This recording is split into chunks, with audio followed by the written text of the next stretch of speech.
शिरोळ तालुक्यातील पूरस्थिती गंभीर होत चालली आहे। या परिस्थितीत शासनाने नागरिकांना आवश्यक त्या सुविधा पुरवाव्यात, तसंच अलमट्टी धरणातून पाण्याचा विसर्ग वाढवण्यात यावा अशी मागणी आंदोलन अंकुश संघटनेने केली आहे। संघटनेच्या वतीने आमदार डॉक्टर राजेंद्र पाटील यड्रावकर यांनी तहसीलदार अनिल कुमार हेळकर यांना निवेदन देण्यात आल्याचं धनाजी चुडमुंगे यांनी सांगितलं की राज्य सरकारच्या 2015च्या आपत्ती व्यवस्थापन कायद्याअंतर्गत आपत्तीमध्ये सगळ्या जनावरांची असेल किंवा नागरिकांची असेल संपूर्ण जबाबदारी ही सरकारने घ्यायची असते।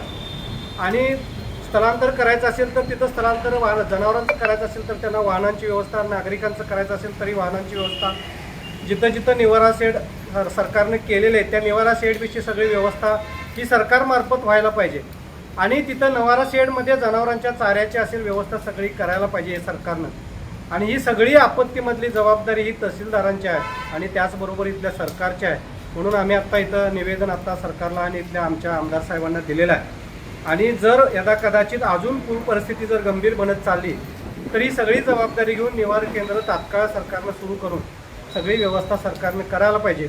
आणि त्याचबरोबर जो निवारा भत्ता असतोय स्थलांतरण केलेल्या नागरिकांचा आणि जनावरांसाठी चाऱ्यासाठी, हे सगळ्या पैशांची सुद्धा व्यवस्था आपत्ती व्यवस्थापन अंतर्गत सरकारने करावी अशी आता आम्ही इथं मागणी केलेली आहे।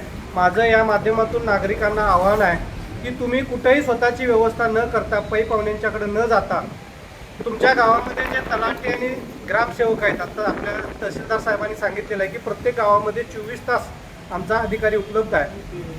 जर कुठल्या नागरिकाला स्थलांतर करण्याची आवश्यकता वाटली तर त्यांनी आपल्या गावातल्या तलाठी ग्रामसेवकांच्याकडे वाहनाची व्यवस्था करायची मागणी करावी।